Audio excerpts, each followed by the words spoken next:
Izin memperkenalkan diri, nama saya Muhammad Adi Padilla dengan nomor induk mahasiswa 12120200150. Kelas 1D Pendidikan Agama Islam, Fakultas Tarbiyah dan Keguruan, UIN Sunan Gunung Jati, Bandung. Bismillahirrahmanirrahim. Assalamualaikum warahmatullahi wabarakatuh. Baik, di sini saya akan menjelaskan materi mengenai dinasti Umayyah. Dinasti Umayyah merupakan kekhalifahan pertama setelah era Khulafaur Rasyidin. Nama dinasti ini dirujuk kepada Umayyah bin Abu Syam, kakek buyut dari khalifah pertama Bani Umayyah, yaitu Muawiyah bin Abi Sufyan. Pemerintahan Bani Umayyah berjalan dalam waktu lebih dari 3 abad yang dibagi ke dalam 2 periode. Yang ini periode pertama pada tahun 661 sampai 750 Masehi dengan pusat pemerintahan di Damaskus. Kemudian periode kedua antara 756 sampai 1031 Masehi di Cordoba, Spanyol. Berdirinya dinasti Umayyah bermula dari peristiwa Tahkim atau Perang Siffin, yaitu perang antara kubu Muawiyah melawan Ali bin Abi Thalib sebagai khalifah keempat setelah wafatnya Nabi Muhammad SAW. Perang Siffin terjadi usai kematian khalifah ketiga, yaitu Utsman bin Affan, pada 17 Juni 656 Masehi yang membuka peluang bagi Ali bin Abi Thalib untuk menjadi khalifah. Namun setelah Ali bin Abi Thalib wafat pada Januari 661 Masehi, kepemimpinan sempat dilanjutkan oleh putranya Hasan selama beberapa bulan. Namun Hasan mundur dari posisinya demi mendamaikan kaum muslimin yang kala itu sedang dilanda beragam fitnah, dimulai dari sejak terbunuhnya Utsman bin Affan, lalu perang Jamal, pertempuran Siffin, terbunuhnya Khalifah Ali bin Abi Thalib, dan pengkhianatan dari orang-orang Khawarij dan Syiah. Hasan memilih berdamai dengan menyerahkan kepemimpinannya pada Muawiyah I, tepatnya pada tahun 41 Hijriah. Perdamaian antara keduanya inilah yang disebut dengan Amul Jamaah atau Tahun Persatuan. Dari sinilah sejarah kekhalifahan Umayyah dimulai. Pemerintahan dinasti Umayyah memiliki wilayah kekuasaan yang sangat luas, meliputi sebagian besar Timur Tengah, Asia Selatan, Asia Tengah, pesisir Afrika Selatan hingga Andalusia yang kini sebagai Portugal dan Spanyol. Luasnya wilayah kekuasaan Khalifah Umayyah tidak lepas dari serangkaian penaklukan yang secara bersambung dilakukan oleh dan dikomandani oleh para pemimpinnya dengan berbagai dinamika yang terjadi di kalangan Bani Umayyah itu sendiri. Dinasti Umayyah memiliki peran penting dalam perkembangan Islam. Kekhalifahan ini pernah dipimpin oleh tokoh-tokoh yang berpengaruh, di antaranya adalah Al-Walid bin Abdul Malik dan Umar bin Abdul Aziz. Pada masa pemerintahan Al-Walid, kekuasaan kekhalifahan Umayyah meluas hingga ke Spanyol. Pada masa pemerintahannya, penaklukan Andalusia yang terjadi pada tahun 711 Masehi dan pembangunan diutamakan pada masa ini, ditandai dengan pembangunan rumah sakit dan Masjid Al-Mawi di Damaskus, serta renovasi Masjid Al-Aqsa di Yerusalem dan perluasan Masjid Nabawi di Madinah, yang merupakan sejarah penting dari peran dinasti Umayyah. Ketika Umar bin Abdul Aziz menjadi khalifah, bidang keilmuan Islam merupakan prioritas utama. Pengasipan hadis, pengembangan bahasa Arab, ilmu qiraah, fikih hingga berbagai karya tulis maupun produk ilmiah berkembang pesat pada masa ini. Al-Farabi adalah salah satu ilmuwan muslim yang pada masa Bani Umayyah yang berhasil menulis karya-karya yang hingga saat ini masih digunakan oleh ilmuwan-ilmuwan dari zaman modern. Selain mempelajari ilmu agama, para ilmuwan muslim dari masa Bani Umayyah juga mempelajari ilmu bahasa, kesenian, filsafat, geografi, kimia, fisika, kedokteran, dan bahkan astronomi. Saat kekuasaan Bani Umayyah berada di tangan Yazid II, masyarakat menyatakan konfrontasi karena merasa kehidupannya kurang diperhatikan. Kerusuhan pun terus berlanjut hingga masa pemerintahan Hisham, bahkan muncul gerakan oposisi yang tidak berhasil dipadamkan pada saat itu. Sejak Hisham wafat, khalifah-khalifah selanjutnya tidak hanya lemah tetapi juga bermoral buruk. Pada akhirnya kekuasaan Umayyah di Damaskus runtuh pada bulan Januari 750 Masehi, tepat ketika Khalifah Marwan II dikalahkan oleh pasukan Abbasiyah di pertempuran Zabulu. Setelah mengalami kekalahan, Marwan II melarikan diri ke Mesir dan pada akhirnya pun terbunuh pada bulan Agustus di tahun yang sama. Saat peristiwa itu menjadi tanda berakhirnya pemerintahan Bani Umayyah di Damaskus dengan total 14 khalifah yang memerintah di dalamnya. Namun setelah pemerintahan Bani Umayyah di Damaskus runtuh, salah seorang keturunannya bernama Abdurrahman Ad-Dakhil berhasil melarikan diri ke Afrika Utara, lalu menyeberang ke Andalusia, Spanyol. Abdurrahman pun mulai membangun kekuasaan Bani Umayyah di Andalusia dan memusatkan pemerintahannya di Cordoba. Pemerintahan Khalifah Umayyah di Cordoba berlangsung cukup lama. Ada 11 khalifah yang memimpin dinasti ini ketika berada di Cordoba.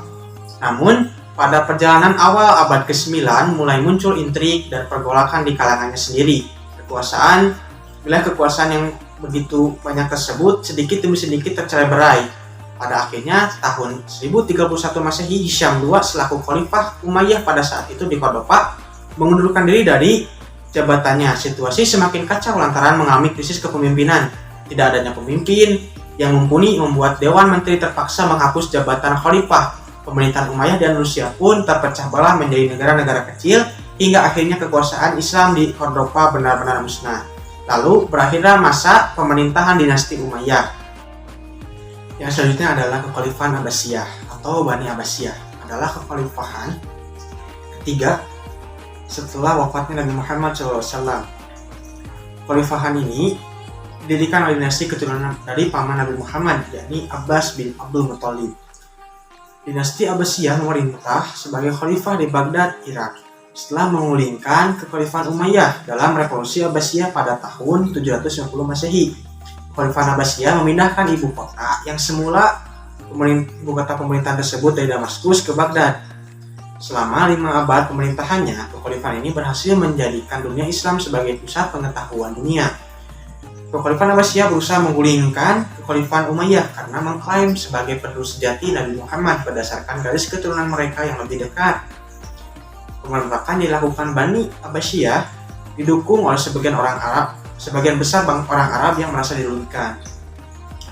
Muhammad bin Ali, cicit dari Abbas, kemudian memulai menjalankan kampanye untuk mengembalikan kekuasaan pemerintahan pada keluarga Bani Hashim di Parsai pada masa pemerintahan Khalifah Umar II.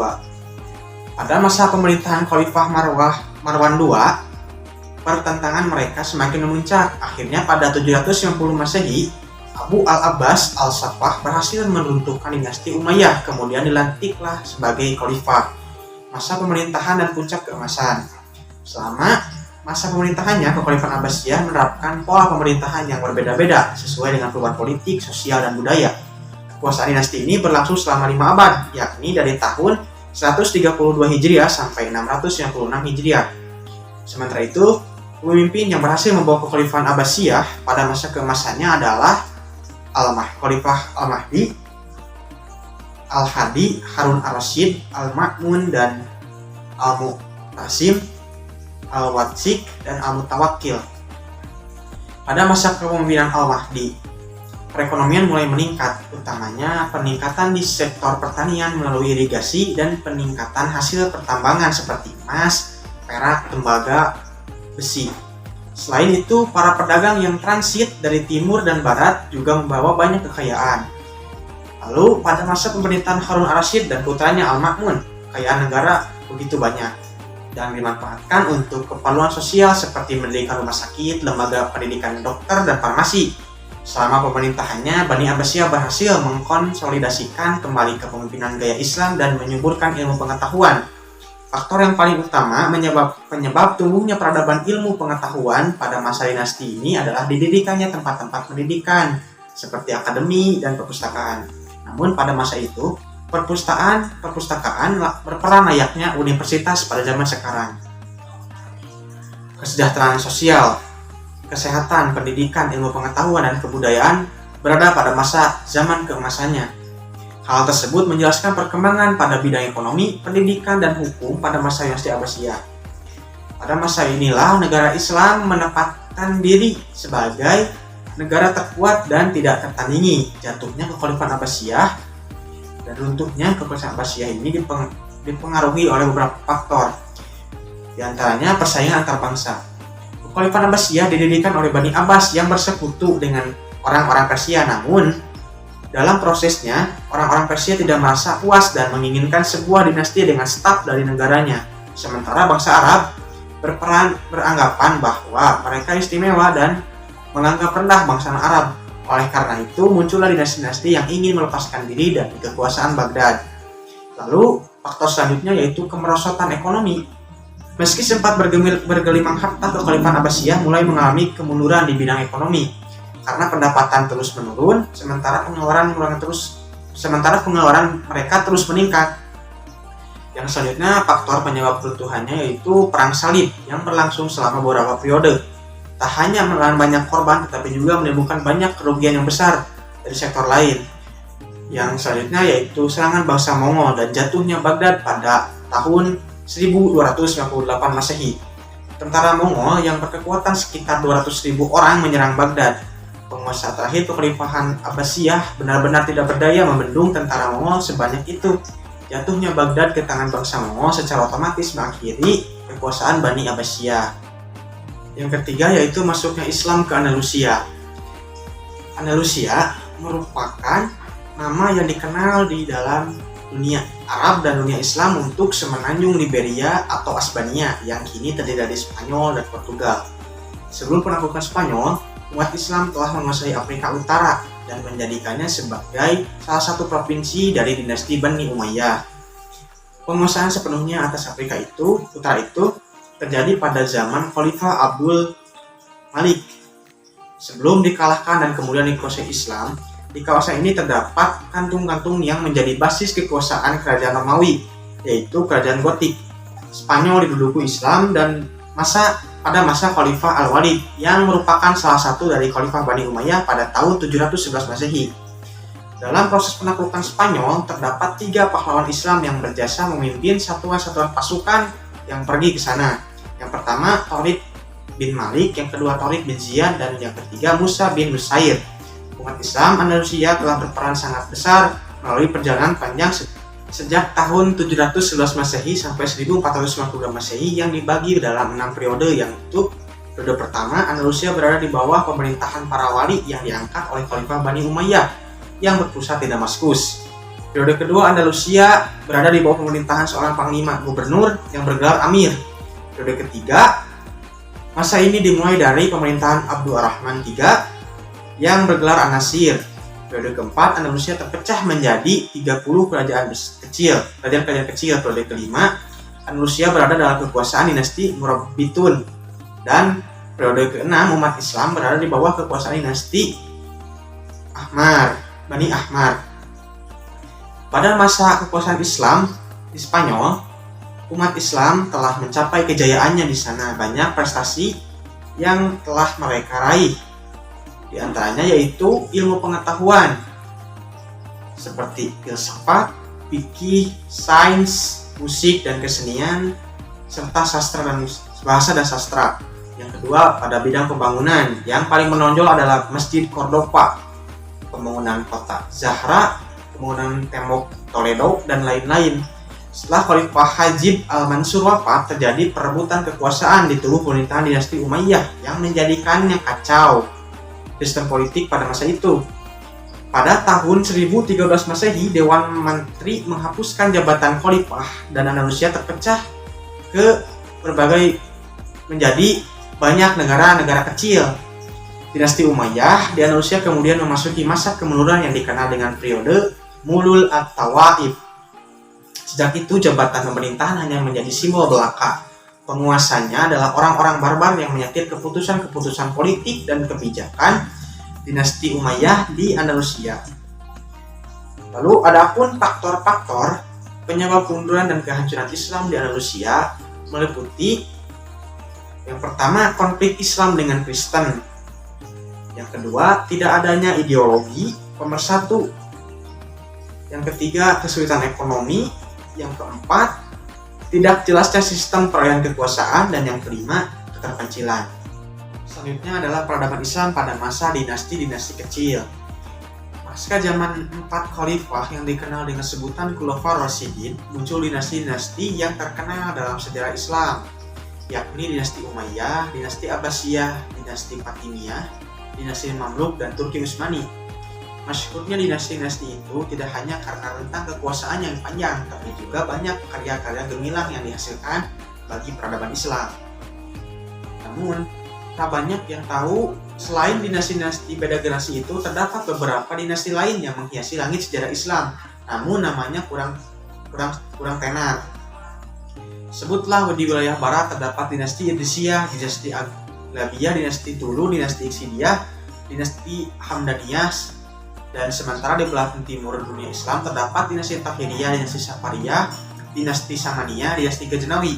Munculnya dinasti-dinasti kecil ini bermula dari runtuhnya dinasti Bani Umayyah di Damaskus, Suriah.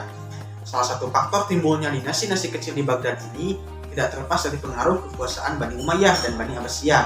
Salah satunya adalah perpindahan ibu kota yang tadinya di Baghdad pada masa Khulafaur Rasyidin pindah ke Damaskus pada masa Bani Umayyah. Faktor-faktor lain yang menyebabkan munculnya dinasti-dinasti kecil ini di Baghdad ini antara lain adanya kemunduran kekuasaan Bani Abbasiyah, luasnya kekuasaan wilayah, di mana komunikasi yang terjalin antara wilayah-wilayah kecil dengan pusat kurang terjalin dengan baik. Profesionalisasi dalam angkatan militer tidak berjalan dengan baik. Lalu dinasti-dinasti kecil yang lahir dan memisahkan diri dari kekuasaan Baghdad pada masa Khalifah Abbasiyah dapat dibagi menjadi dua bagian. Yang pertama, bagian barat dan timur. Bagian timur terdapat dinasti Tahiriyah didirikan oleh Tahir bin al-Husain dari Khurasan. Yang kedua, dinasti Safariyah didirikan oleh Yaqub bin Laij al-Safar. Yang ketiga, dinasti Samaniyah. Pendiri dinasti ini adalah Nasr bin Ahmad. Lalu yang keempat, dinasti Ghaznawiyah didirikan oleh Sabuh Tigin. Lalu dinasti di barat Baghdad yang pertama, dinasti Idrisi di Maroko didirikan oleh Idris bin Abdullah cucu Hasan putra Ali. Yang kedua, dinasti Aghribi didirikan oleh Ibrahim bin Aghlab. Yang ketiga, dinasti Tulun di Mesir didirikan oleh Ahmad bin Tulun. Yang keempat, dinasti Iqsidi didirikan oleh Muhammad bin Tub. Yang kelima, dinasti Hamdaniyah, pendirinya yaitu Hamdan ibnu Hamdun. Yang selanjutnya adalah peradaban Islam pada masa tiga kerajaan besar. Dimulai dari yang pertama, kerajaan Turki Utsmani. Turki adalah negara di kawasan Timur Tengah yang terletak antara benua Asia dan Eropa. Di abad ke-14, Turki dan Islam merupakan peradaban paling maju di dunia. Saat itu, Kekaisaran Turki Utsmani atau Ottoman menguasai Asia Tengah hingga Eropa. Kekaisaran Turki Utsmani dibangun di abad ke-12. Di abad ke-12, suku Koyi dari keturunan Oghuz lari dari serangan tentara Mongol yang dipimpin oleh Genghis Khan.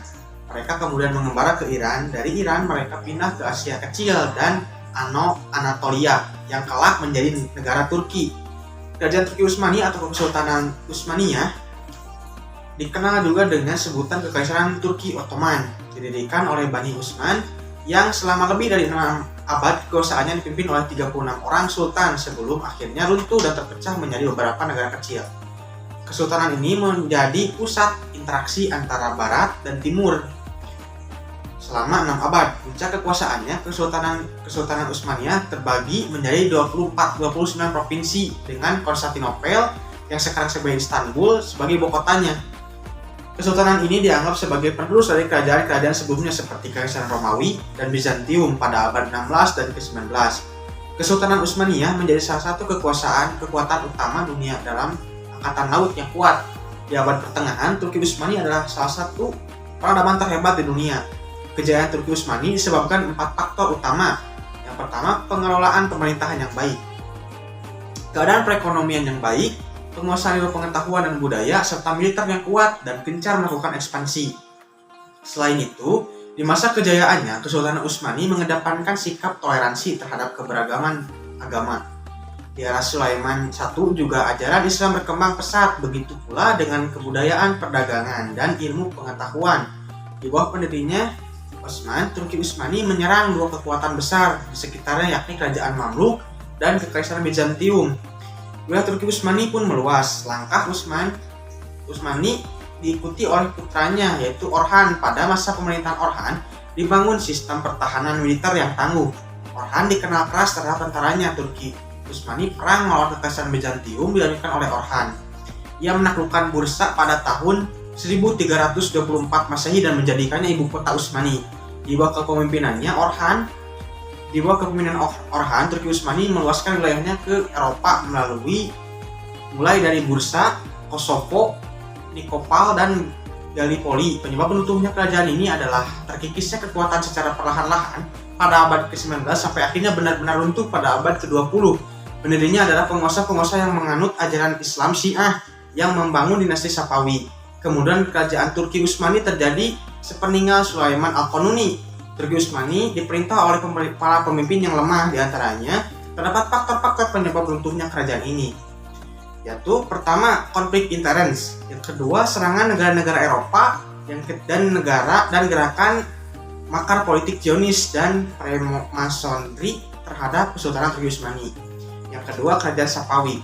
Sejarah berdirinya Kerajaan Safawi. Dinasti Safawi di Persia berdiri sejak tahun 1502 sampai 1722 Masehi. Dinasti Safawiyah merupakan kerajaan Islam di Persia yang terhitung besar. Awalnya kerajaan Safawi berasal dari sebuah gerakan tarekat yang berdiri di Adrabil, sebuah kota di Azerbaijan. Selama periode Safawiyah di Persia ini, persaingan untuk mendapatkan kekuasaan antara Turki dan Persia menjadi kenyataan. Peperangan ini berasal dari kebencian Salim I yang berasal dari Turki dan pengejaran terhadap seluruh umat muslim di Syiah di daerah kekuasaannya. Fanatisme Sultan Salim memaksanya untuk membunuh 40.000 orang yang didakwa telah mengingkari ajaran-ajaran Sunni. Kemajuan dinasti Safawiyah tidak hanya terbatas dalam bidang politik, tapi kemajuannya dalam berbagai bidang, dari bidang keagamaan, arsitektur, ekonomi, dan bahkan ilmu pengetahuan, kesenian. Kemunduran dinasti Safawiyah. Setelah Abbas I, dinasti Safawiyah mengalami kemunduran. Sulaiman, pengganti Abbas I, melakukan penindasan dan pemerasan terhadap ulama Sunni dan memaksakan ajaran Syiah kepada mereka. Penindasan mereka semakin parah terjadi pada zaman Sultan Hussein, pengganti Sulaiman. Penduduk Afgan, saat itu bagian dari Iran, dipaksa untuk memeluk Syiah dan ditindas. Penindasan ini melahirkan pemberontakan yang dipimpin oleh Mahmud Khan, sehingga berhasil menguasai Herat, Mashhad, dan kemudian merebut Isfahan pada tahun 1772 Masehi. Dinasti Safawiyah pimpinan Nadir Shah kemudian ditaklukkan oleh dinasti Khazar. Yang ketiga, dinasti Mughal. Kerajaan Mughal berdiri pada tahun 1526 Masehi, dipimpin oleh Raja Zarir al-Din Muhammad Banir atau lebih dikenal dengan sebutan Raja Babur. Ketika Ibrahim Lodi, cucu Sultan Lodi, Sultan Delhi terakhir, memenjarakan sejumlah bangsawan yang menentangnya. Kemudian hal itu memicu pertempuran antara Ibrahim Lodi dengan Jahiruddin Babur di Panipas. Pertemuan dahsyat tersebut terjadi pada tanggal 21 April 1526 Masehi yang mengakibatkan Ibrahim Lodi dan ribuan bala tentaranya terbunuh. Sejak saat itu kekuasaan jatuh ke tangan Raja Babur, maka berdirilah dinasti Mughal di India dan di Delhi dijadikan ibu kota. Adapun sultan-sultan besar yang terkenal pada abad ke-17 yaitu Akbar, Jenghir, Shah Jahan, dan Aurangzeb. Kemajuan kerajaan Mughal. Pertama, pada bidang politik dan militer, Sultan Jalaluddin Muhammad Akbar menjalankan pemerintahannya dengan sistem militer. Pemerintahan pusat dipimpin oleh raja-raja dan pemerintahan daerah dipimpin oleh kepala komandan atau disebut Sipah Salat, dan pemerintahan subdaerah dipimpin oleh komandan yang disebut Pujat. Akbar Khan menetapkan sistem politik yaitu konsep Sufi yang dikenal dengan Sul el-Kul atau damai untuk semua, toleransi universal, yaitu pandangan yang menyatakan bahwa semua orang itu sama. Yang kedua, pada bidang ekonomi, keberhasilan dalam bidang politik membawa kemajuan pada bidang ekonomi dengan memajukan pertanian terutama tanaman padi, kacang, tebu, rempah-rempah, tembakau, dan kapas. Di samping pertanian, pemerintah juga memajukan industri tenun, pertambangan, perdagangan.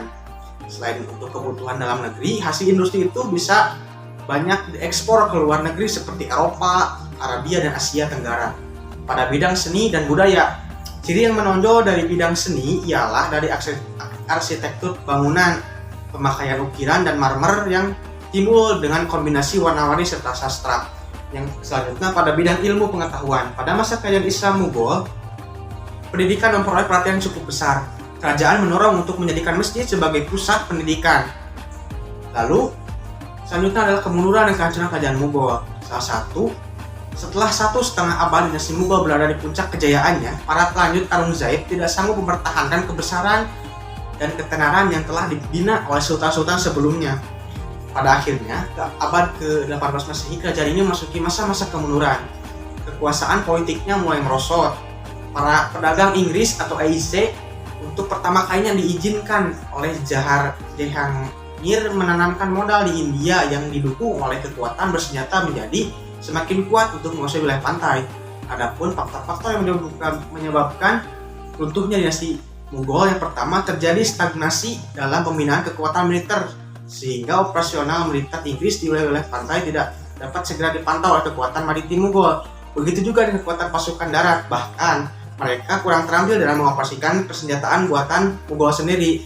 Lalu kemerosotan moral dan hidup mewah di kalangan elit politik yang mengakibatkan pemborosan dalam penggunaan uang negara. Yang selanjutnya adalah sejarah peradaban Islam pada abad ke-19, 20, dan 21. Abad ke-19 merupakan abad kemajuan kolonialisme Barat yang melanda hampir di semua belahan dunia Islam. Penetrasi kolonial Barat yang melibatkan banyak negara Eropa berkembang sangat pesat. Dunia Islam tidak hanya dipecah-pecah namun juga menjadi mangsa politik dan ekonomi. Mereka menguasai politik dunia Islam dan mengeksploitasi kekayaan alam yang ada di dalamnya dengan begitu cepat. Hanya 4 negara Islam saja yang tidak dikuasai mereka, yaitu Turki, Saudi Arabia, Afghanistan, dan Yaman. Bentuk dari penetrasi kolonial Barat terdiri atas 3 macam, yakni penetrasi daerah-daerah yang baru ditemukan dan berpenduduk sedikit seperti Amerika, Kanada, Australia, dan New Zealand, serta kawasan-kawasan yang cuacanya sesuai dengan orang Eropa atau orang Barat seperti Aljazair, Afrika Selatan, Rhodesia, dan Rhodesia. Dalam proses tersebut berlangsung peniadaan yang mengerikan serta penghancuran atas lembaga dan tradisi pribumi. Contohnya, pemberlakuan hukum Inggris secara terpaksa di anak benua India. Adanya penetrasi kolonial Barat terhadap dunia Islam pada abad ke-19 disebabkan oleh faktor internal dan eksternal. Faktor internal meliputi politik umat Islam yang mengalami kemunduran sejak abad ke-17, ekonomi dunia Islam yang mengalami kemunduran akibat besarnya biaya anggaran militer untuk mempertahankan wilayah kekuasaan yang luas. Yang ketiga, pemikiran tradisional berkembang di dunia Islam. Pemikiran rasional dan filosofis tidak lagi menjadi tradisi di kalangan umat Islam sehingga mereka tidak mampu mengembangkan sains dan teknologi. Sementara itu, faktor-faktor eksternal penyebab penetrasi kolonial Barat terhadap dunia Islam pada abad 19 meliputi yang pertama, ekonomi Barat mengalami kemajuan berkat ilmu yang didapat dari dunia Islam. Mereka mampu mengembangkan sains dan teknologi, antara lain melahirkan dan mengembangkan industri. Yang kedua, politik atau penguasaan wilayah akan memudahkan penguasaan kolonial melakukan hubungan dengan dagang dan monopoli. Yang ketiga, pemikiran rasional berkembang di Barat yang berasal dari dunia Islam, terutama dari universitas-universitas yang ada di Spanyol dan Sicilia. Awal abad ke-20, umat Islam berusaha bangkit untuk membebaskan dirinya dari penjajahan Barat.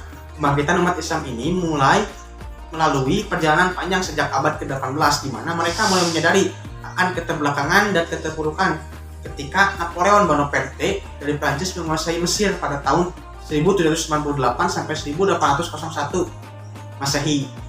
Dalam menghadapi kolonialisme Eropa, umat Islam menanggapinya dengan berbagai cara, yaitu menolak mundur, sekulerisme, dan penetrasi dan modernisme Islam. Lalu abad ke-21 berlangsung dari tahun 2001 sampai 2100 Masehi, yaitu zaman milenial, yakni zaman yang sedang kita jalani saat ini.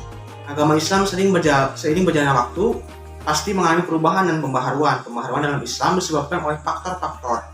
Yang pertama, faktor internal berupa keadaan moral para pemeluknya yang mengalami penurunan, kemerosotan, sedangkan faktor eksternalnya adalah berupa kolonialisme Barat yang menentang intelektualisme para pemikir Muslim. Dari keduanya, faktor internal memiliki peran yang lebih signifikan dalam melahirkan gerakan tersebut. Modernisasi pendidikan Islam diakui tidaklah bersumber dari kalangan Muslim sendiri, melainkan diperkenalkan oleh pemerintahan kolonial Belanda pada abad awal ke-19.